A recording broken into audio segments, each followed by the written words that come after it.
Second Arab League Leaders Summit that kicked off today in Jeddah, and on the significance of this summit, we're delighted to be joined over the phone by Dr. Cherif Amir, a geopolitical analyst. Good afternoon, Dr. Cherif. Good afternoon. Dr. Cherif, this year's summit comes amid several crises taking place in the Arab region and also on the international level. We have the Palestinian issue, we have the conflict in Sudan, we have climate change issues. So do you think we need an urgent Arab unity? We need one solidified front regardless of conflict of interest? Well, as President Sisi said, and the Crown Prince of Saudi Arabia, Mohammed bin Salman, said also that we are living in a historic era. The world is changing around us, and we have to be aware that this change is affecting us. We have a huge obstacle in the Arab world now, which is the Israeli-Arab conflict, as you said, and the conflict in Sudan. And we have just achieved something positive, which is the return of Syria to the Arab house.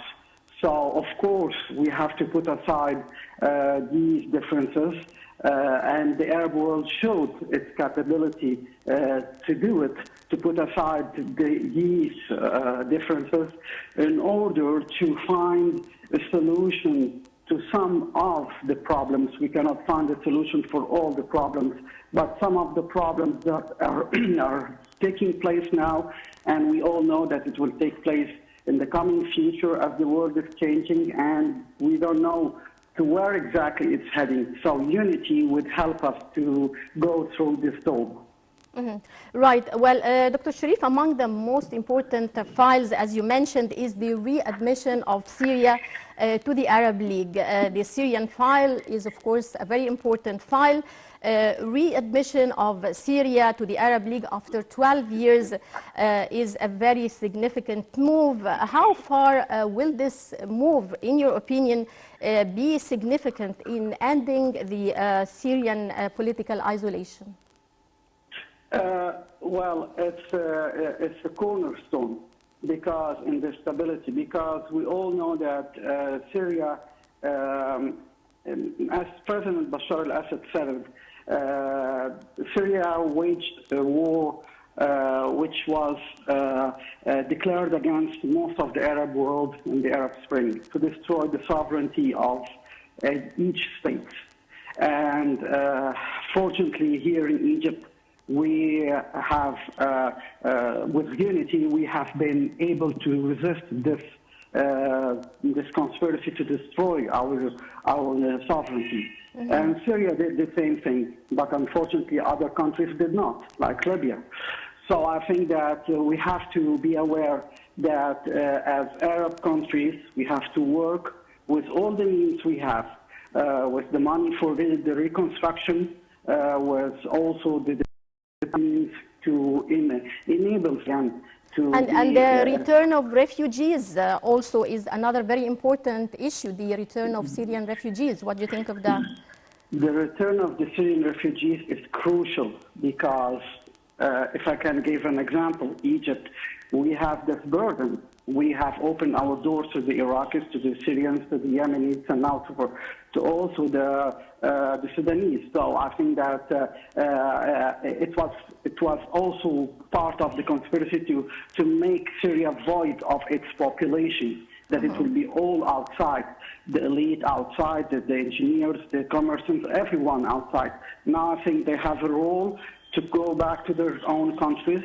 The Syrian regime, which has said several times they are open for the reconciliation.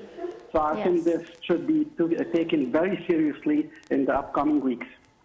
Right. Well, sir, among the very important topics also on the agenda of the summit is the Sudanese conflict. How far do you think the summit will help in achieving some resolutions or or a way out to the current conflict taking place in Sudan? Well, I'll be very frank with you. I don't think that it will be achieved that quickly. The situation in Sudan is very complex. There are conflicts of interest between many Arab countries. No need to name them, but there are so many issues inside Sudan. The parties in Sudan are weakened by the war now, and they are unable to decide how to take political decisions now, because as for yesterday, for example, several militias were taking part in the conflict inside Sudan. So it's not two parties anymore. So who is controlling what and when would be stopped, we don't know. So I think this would take a huge effort from the Arab countries. Right. Well, also the Palestinian issue and the Gaza Strip flare-up and escalation by Israeli airstrikes. How far do you think, or do you expect this will be discussed during the summit? Well, yesterday in Jerusalem, it was celebrated the Flag Day. It's an Israeli national celebration. And it was a declaration of the authority of Israel and the sovereignty of Israel over whole Jerusalem. So I think this was at the night of the Arab summit. It was a clear sign that Israel is not willing to listen to any of the reconciliation attempts in the near future. We all know that the Israeli government is right-wing government, headed by Benjamin Netanyahu and Itamar Ben-Gvir and Mr. Snonich, who is the disciple of the late Meir Kahane. So we all know that these are the strong pillars of the national wing in Israel.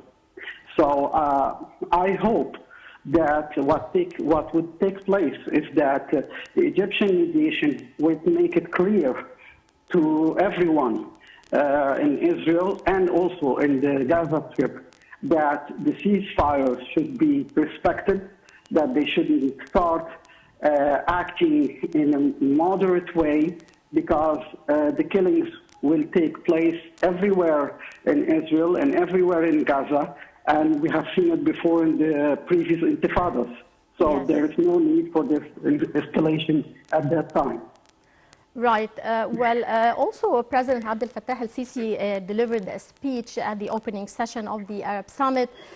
He focused on Arab unity, Palestinian issue, conflict in Sudan. Sir, what were the most important messages delivered through the President's speech, in your opinion?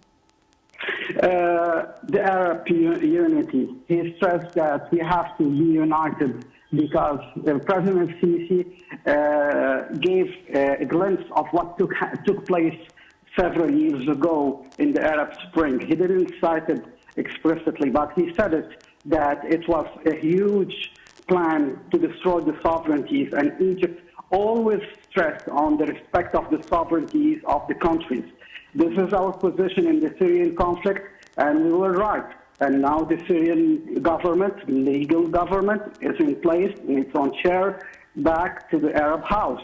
The same thing we're stressing on Sudan. We're doing the same thing in Yemen. So Egypt, and the same thing in Libya.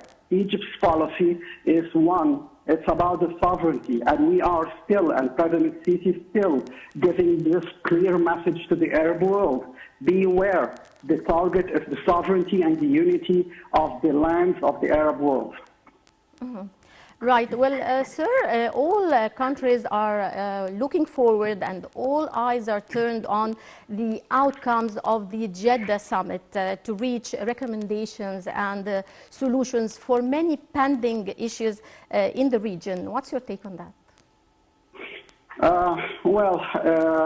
This Arab summit, I think it's not only historic because it has Syria back. It's historic because there is a new leadership in many Arab countries, and I think that we have seen countries who are beginning to witness some stability, like Algeria, like Tunisia, like Syria, and this is very positive sign.